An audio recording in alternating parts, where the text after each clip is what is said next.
Assalamualaikum warahmatullahi wabarakatuh. Kami dari Sanggar Saiyo Sakato Kota Padang membacakan sinopsis dari Sentiang Babelai. Asal hilang dua tabilang, kok siang ditapungke, kok malam dipasulu, kok ngalok dipabantang, diadek kadipakai, diagamu kamangatur.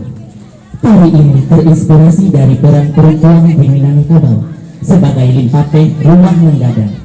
Perempuan di Minangkabau merupakan tauladan bagi masyarakat setempat. Tari ini menggambarkan sosok seorang perempuan di Minangkabau sesuai dengan tutatan sawi tatija indak mati alu tatarung patah tilu. Koreografer menggunakan properti kain dan kipas.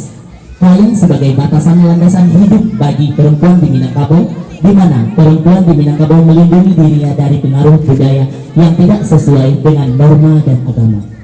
Dan koreografer menggambarkan kipas sebagai ketegasan sosok perempuan limpape rumah nandadang dalam mengambil keputusan yang tegas dan pasti. Karya ini tidak luput dari ruang, waktu, dan tenaga. Marilah kita saksikan tari Sentiang Babelai dari Sanggar Saiyo Sakato Kota Padang. Selamat menyaksikan.